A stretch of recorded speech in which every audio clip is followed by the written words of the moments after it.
אלוהי, נשמה שנתת בי, טהורה. It's either coffee or Torah or both.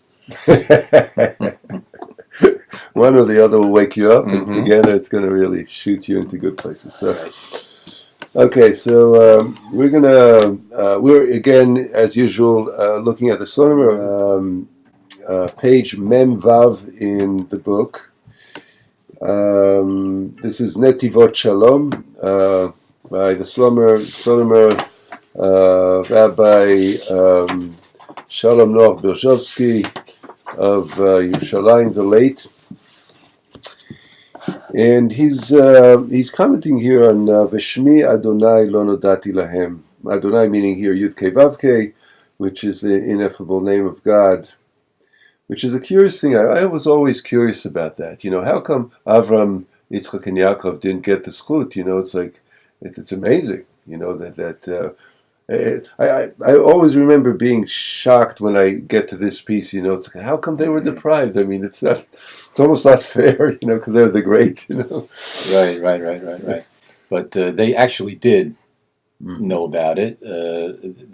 But it was specifically how God was relating to their world. You know, in a general sense, through the Shem Elokim, but with as the Slomer will explain, it was at the historical event of Yetzias Mitzrayim where the Shem Havaya, the four-letter name, broke through into being a force, into being a relationship, broke right through the barriers, and became one with this world. It was a big. That's why Yetzias Mitzrayim is such a big deal. That's like the main thing, and that's really the battle between Moshe and Paro and the Pharaoh, between the Shem Elokim and the Shem Havaya. That's what this whole thing is really about. And we'll see it here, and it's very telling. Vaydaber Adonai el Moshe vayomer elav ani Adonai. So Vaydaber Elohim el Moshe. I'm sorry. So Vaydaber Elohim el Moshe vayomer elav ani Adonai. So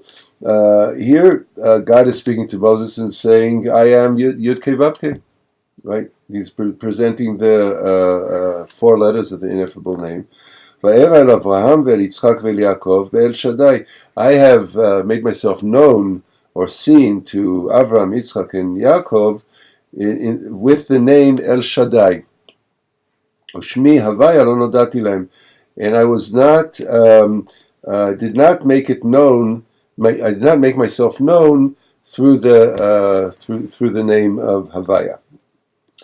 Yud Hey Vav Hey. Amazing. לבאר העניין שהנהגה בימי האבות הייתה רק בשם שדי. To clarify that the providence, Hanhaga would be the providence, the order, the way Hashem intervened or connected with the world, was what was through the Shem Shaddai. He's going to explain in a moment why. Shalom, Shamar La'olam Dai. Exactly. We'll get to that in a moment. But through, like you just said, through the Exodus from Egypt, God's interface with the world was through now through the word Havaya. So you see, there's some kind of qualitative shift that happens from through the Exodus from Egypt that did not exist before. יש לומר על דרך מה שכתב הרב הקדוש המגיד מקוזניץ'. We can say, based on what the holy Rebbe, the Maggid of Koznich, taught, וכאשר ברא הקדוש ברוך הוא את העולם, when the Holy One created the world, עוד בטרם כל יציר נברא, this is from Adon Olam, before anything was created, any creature was created, כבר נקבע כל סדר ההנהגה של הבריאה, the whole order of occurrences, the whole future is already ordained. וזמן כל המאורעות והמקרים שיקרו עד סוף כל הדורות, and the timing for everything that's going to happen is already predestined for all time, for all generations. Right. So, אכן בתוך ההנהגה הטבעית יש הנהגה פנימית. But, he says, inside this natural order of things, there's also הנהגה פנימית. There's also an internal order. There's an order within an order. And I think this is the fascinating piece here. That על דרך אופן בתוך אופן. It's in the way of a wheel within a wheel, and he's borrowing this language from from the angels. So what? Yeah, from the Navi Yeah, from the Navi Yechezkel. That's right. Who talks about how the angels are ofanim, and you have different levels of the different levels. This is from the Merkava, right. but the multi-layered existence, reality, multi-layered reality in the spiritual realm. Yeah. Right. It's like there's a clockmaker. He's making a very intricate clock. All the pieces are in place, and then he goes this one time, and then he sets it up, and then it's on the wall, and the clock is going, right? So the universe is this clock that there was a guy who made the clock, but then he retired to Florida, and the clock goes now. Nothing's going to stop the clock, and all the little pieces are just interacting. So that's the first level. Well, that's really what we're seeing is just the first level, and now he's going to explain that there's something really else going on. According to Chassidus, according to Chassidic philosophy, he's right. He's right there. He's in the clock. He is the clock. He is the clock. Yeah. Yeah. It's the clock. The clock who's also the clockmaker. Exactly. It's right. I don't want to give too much away. Enough said. Enough said. Okay. שהיא הנהגה עליונה למעלה מכל סדר ולוח זמנים. So there is that other order that is above any kind of predestined schedule or order of events. There's something else above and within, as we just said. VLP Avodatam Shel Israel. And this other order depends on the spiritual service or spiritual practice of Israel. שעל ידי זה שישראל מתנהגים על פי רצון השם וכוחם לשנות את לוח הזמנים. So he says, if the people of Israel align their conduct with the will of the Holy One, they then have the power to change the predestined order. Right. And that is the ofan b'toch ofan. It's the order within the order. Right. The most famous example of this is Avram Avinu, Abraham, the first Jew. So Abraham says, "What do you mean?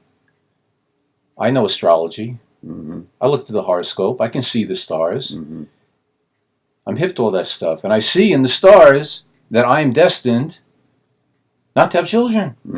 So God says to him a beautiful thing. He doesn't say he's wrong. He says, "Oh, you know a little astrology. Very good for you. You're right, according to astrology. But you're not a living under the stars person. You're a living above the stars person. You have to know that about yourself. That's just like a path, but you don't have to stick to that path." So that's these two oifanim. That's right. Exactly. And it says that Avram, Hashem says Avram, it's ויוצא אותו החוצה וירא את הכוכבים. So how did he see? The rabbis asked. The question is, so he saw the stars, but it doesn't say which angle he saw the stars from. Did he see them from below, above? Or the Midrash says that he yanked Avram above the stars and showed him the stars from above and said, "You have the potential to actually be above the level of the control of astrology over." Right. The force of nature, that's Shem Elohim, right? Elohim, the God's name Elohim, if you add up the letters in Hebrew, the Gematria comes out to 86, which the Baal Shem Tov taught is the same amount of letters as in the word Teva, HaTeva, nature. By the Seder, by the order of nature, they should not have left Egypt. Exactly. But that got there was the higher order that brought them out, and all that was purposeful, etc. Okay. So I was just we were just discussing before how when I read this, it puts me in the middle of two different ideas that as I was growing up, I had to contend with and think about. One is the atheistic idea that there is no order at all, and there is no intelligent design, there is no intelligence. It's all random. They're not in any order. Things just that was the Newtonian kind of physics. Things just happen, right? So I mean, just to say, if you say there are laws of physics, how you can say everything is random? There's law; it can't be random. There's already a contradiction. Already a contradiction. You can't look at it with the Gemara cup and get everyone in trouble. Yeah. But there are the laws of physics, and but nobody's life is random, right? According to that, right? So there is no setup. But then I have my friends, my beloved, sensitive, wise friends who are. Who go by astrology, like their spirituality is astrology, like everything is predestined. So there's two different orders. One is the order of non-order, of randomness, and then you have the other order that sometimes I have a debate with, is that everything is predestined because we are bound by the way the stars and the constellations and the powers of that. And here what we're learning from the Slonimer is that when the whole Shem Havaya, the whole force of Yud Kei Vav Kei that's introduced into the world at this point, that we have the potential as human beings to, like Avram, go beyond the stars, and there's a greater inner order that depends on our choices. Are we, do we make the choice? And these are not easy choices; these are hard choices. Yeah, absolutely. And it's not to say that the astrology and the stars and the alignments and these things don't have something to teach. It just means that, for example, David HaMelech, King David, it said, the Talmud says that King David was supposed to be a murderer, like a killer, and why? Because he was born under some sort of astrological signs that lined up to make him a killer. He was supposed to be a killer.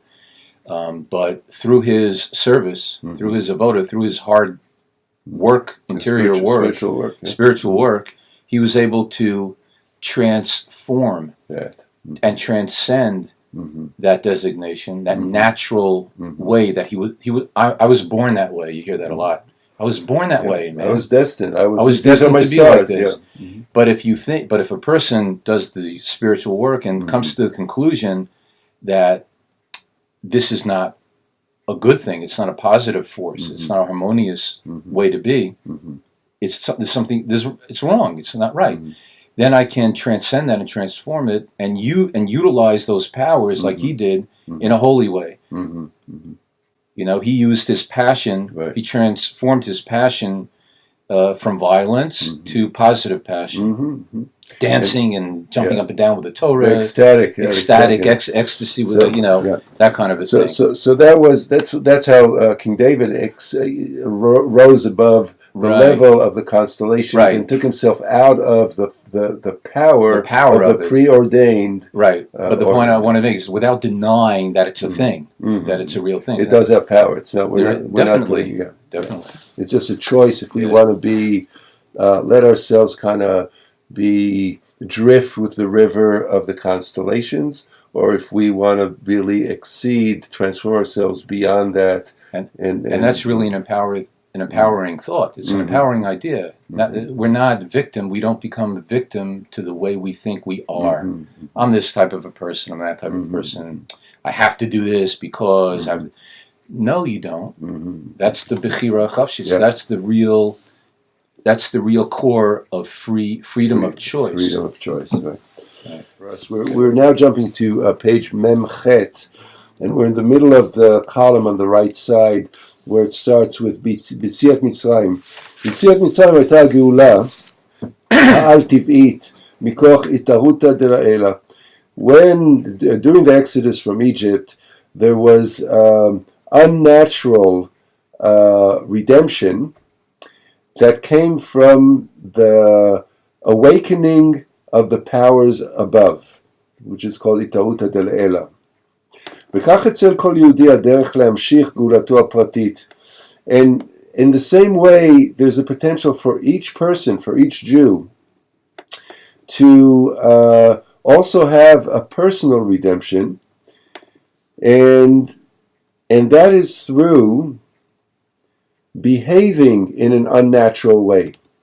And you could say that any spiritual practice is really an unnatural behavior, because we're going through against our own nature. Right, and we're rubbing up against the material world. Exactly. So if I'm praying, that's unnatural. Most of the time, maybe sometimes it's natural, but when I'm meditating, it's unnatural, because my mind doesn't want to meditate. My mind wants to be, in chaos, right?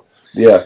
If I am abstaining from certain behaviors, that's unnatural, because I have the impulse to do that. Right. I want to eat. I'm abstaining from eating some things, but it goes against my nature to want to grab it and devour it. Or the same with, you could say, with conduct amongst people. I may want to hit somebody, but I will stop myself because it's unnatural, but I'll stop myself because that's a behavior that's divine, that's called for. This is how I align myself with divine behavior, compassionate behavior, with loving behavior. All that is unnatural. Sexually too, there's a lot of things that we know that sexuality is one of the greatest forces. I want to, and if I want to align myself with the divine, I'll abstain. So spiritual practice in its nature is going against nature. It's a discipline. It's a discipline. ועל ידי ההתערותא דלתתא שלו ממשיכה ההתערותא דלעילא לגאולה על טבעית. So what he's saying here is that a person, through the awakening from below, through willpower, through choice, and through discipline, can then awaken the upper awakening, or the upper force, and that can bring a redemption or results that are unnatural, that go beyond the natural order of things, beyond the laws of physics, etc. And the big metaphor for that, obviously, is the splitting of the seas, the 10 plagues, the splitting of the seas. All that is the metaphor of what's potentially each one of us can do. I mean, I think that's important, of the importance of the teaching of the Shlomar, that he's saying, don't only look at this as historical events. Look at this as this is teaching us something. But here, that's what he says.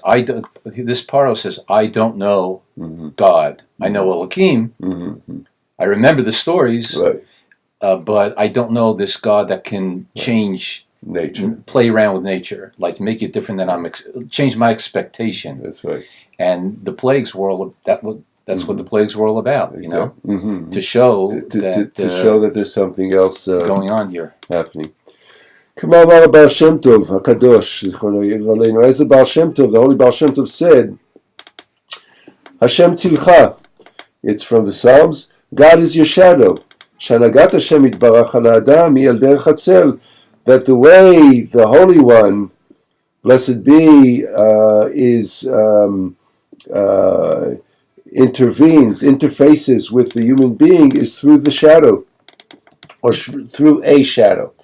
Not the Jungian shadow, but through a shade, like a literal shadow. כמו שהצל מחקה את כל תנועות האדם, just like the shadow is imitating all the movements of a human being, כך גם השם צילך, so is God's shadow. בדרך שאדם מתנהג, according to how a person behaves, כך מתנהגים עמו מלמעלה. So is the behavior of the higher realms with that person, right? וכאשר יהודי מתנהג בהנהגה על טבעית, and when when a Jew is behaving in a way that's supernatural, above nature, הרי הוא ממשיך על עצמו גאולה על טבעית. Thus he is drawing upon himself also the redemption or the results that are also beyond the forces of nature. וזהו עניין וידעו מצרים כי אני הוויה. And this is what is meant when the pasuk says, and Mitzrayim, the Egyptians, will know that I am Yud Heh Vav Heh. Mitzrayim hi Ervat haaretz. Mitzrayim is you could say a metaphor for the naked, literally the nakedness of the land, but it's sort of like the raw nature, the rawness of life on earth.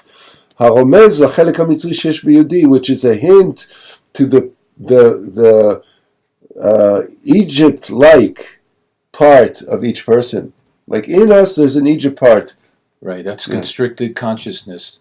Mitzrayim comes from the word Meitzar, straits, like narrowness. Exactly. And so Rabbi Nachman calls this constricted katnus hadas. He calls it constricted consciousness. So Mitzrayim is this idea of only seeing like what's right in front of me without opening that up and seeing what's going on behind, to the sides, up, down. The bigger reality. So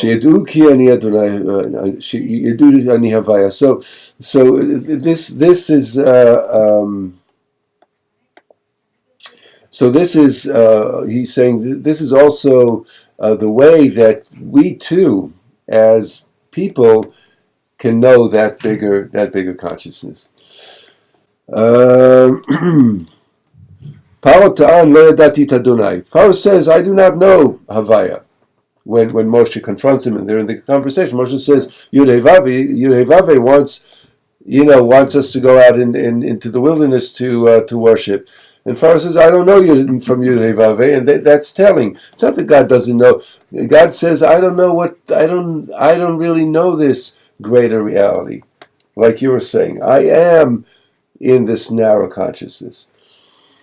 Sheino ma'amin b'shem havaya moreh al hanaga al tivit. Pharaoh doesn't believe in any kind of interface, any kind of order by God which is above nature. And here he's talking with above nature, above the constellations, because he had his magicians and but he doesn't know. He doesn't see a power be even greater than those sort of like lower level spiritual powers.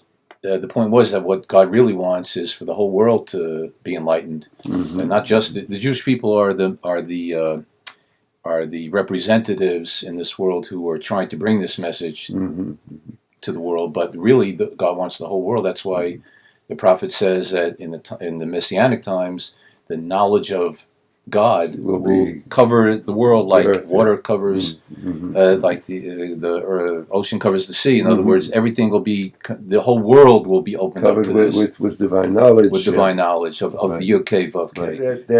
That God here is giving the Egyptians an opportunity to broaden consciousness.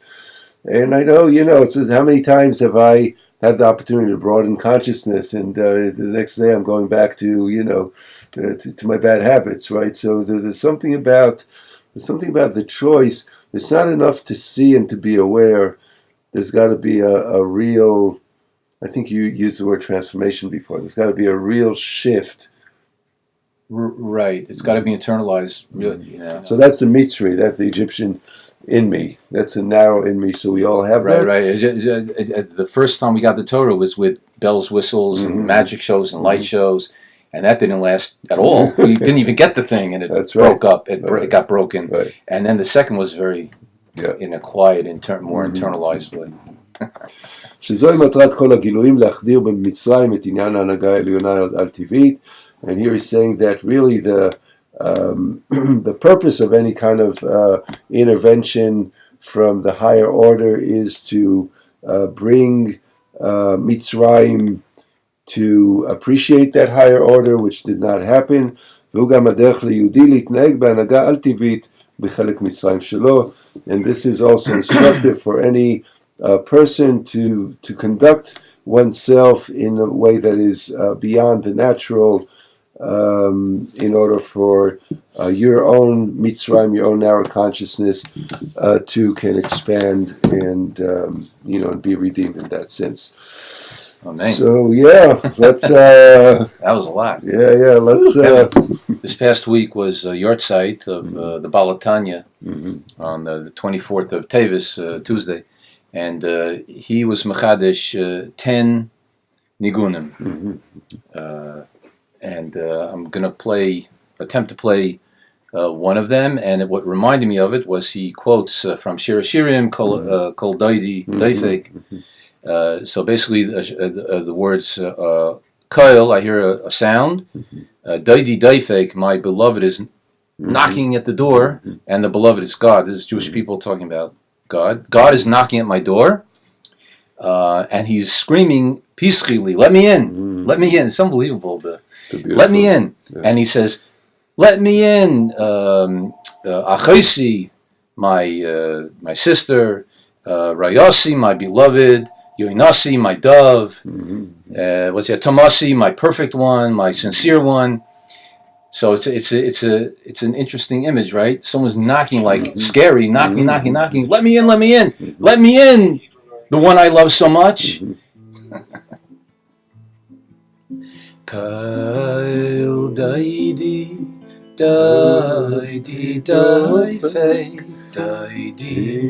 daifei pischili. Kail daidi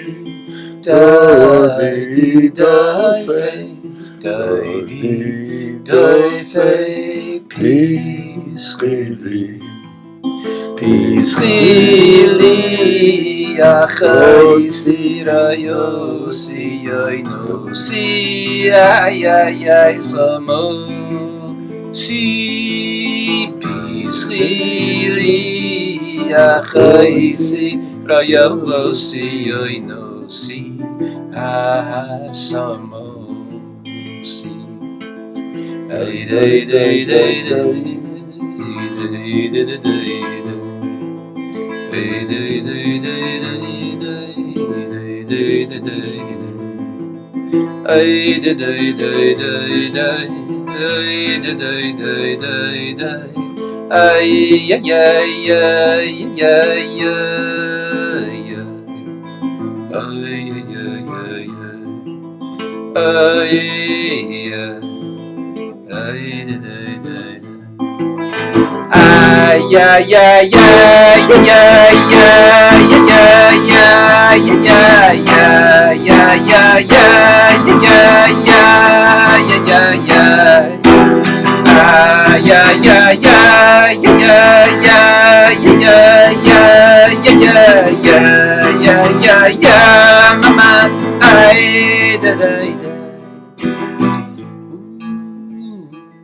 Thank you, Rebelli.